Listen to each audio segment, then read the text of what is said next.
Olá pessoal, vamos começar agora a revisão da segunda aula. Essa revisão vai estar dividida em 3 vídeos, começando pelo sétimo conteúdo, que é o ponto de equilíbrio.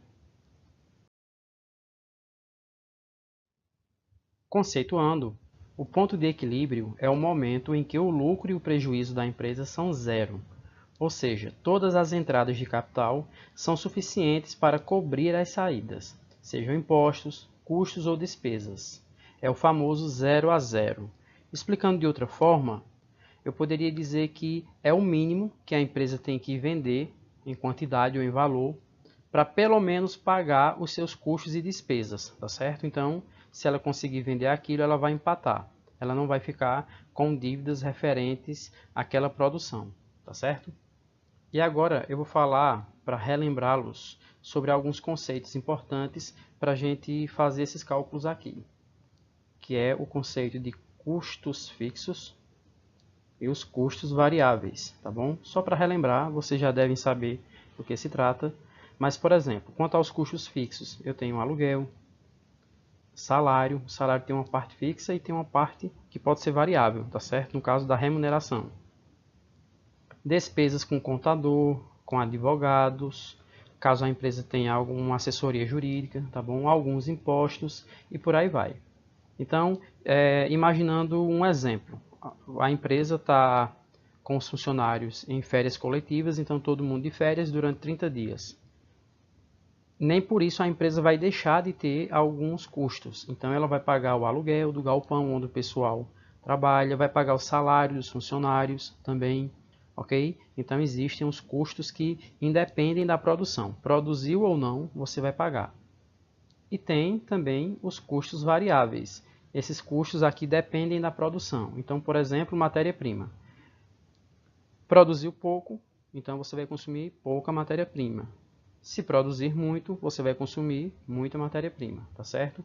Comissões. Então, se os vendedores venderem pouco, você vai pagar baixos valores, não é isso? Totais. Mas se houverem boas vendas, então os vendedores vão receber boas comissões. Então, vai depender das vendas. E também tem uma parte do salário, ou da remuneração, no caso, que são as horas extras. Então, nesse mês vai precisar de hora extra, então a remuneração dos trabalhadores vai ter um acréscimo. Então, são custos variáveis.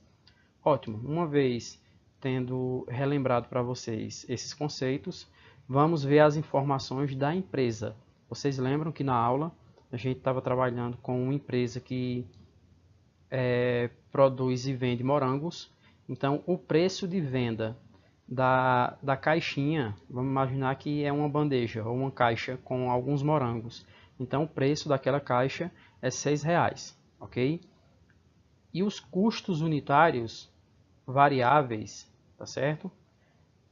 São R$4. Então, cada caixa ela custou R$4. No caso, custos variáveis, tá certo?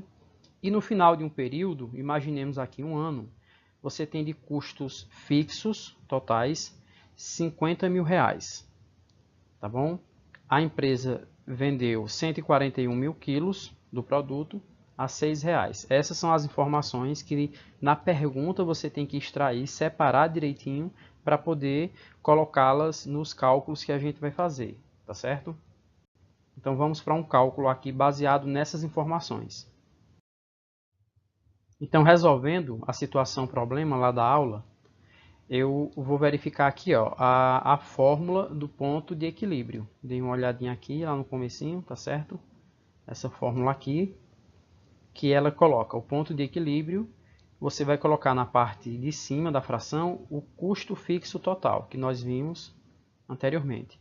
Esse PV-UN aqui, ele é o preço unitário da caixinha, tá certo? Então é o preço de venda, na verdade, o preço de venda unitário daquele produto. E o C variável trata-se do custo variável. Então é só você pegar as informações lá e jogar na fórmula. Então eu tinha lá custos fixos totais. Lembra que a gente tinha lá 50 mil reais? Então tá aqui, ó, 50 mil reais. Beleza. Qual é o preço de venda unitário? R$6. E o custo variável, R$4, está aqui. Então você vai pegar a parte de baixo desse cálculo, né, dessa fração, 6 menos 4, você vai ter 2. Então 50.000 dividido por 2, eu chego aqui, o resultado da equação a 25.000 quilogramas de morangos, ok? Então esse é o ponto de equilíbrio. Você vai ter que vender no mínimo 25.000 quilos para poder chegar ao ponto de equilíbrio. Então, se eu quiser saber em valores, lá embaixo tem também, está indicando aqui. Eu tenho 25.000 quilos, que é o mínimo que eu tenho que vender para chegar ao equilíbrio, vezes o preço unitário do produto, ok? Que é R$6. Então, eu teria esse valor aqui de R$150.000 para chegar no meu ponto de equilíbrio. Bem simples, né? Então, vamos agora para o próximo vídeo.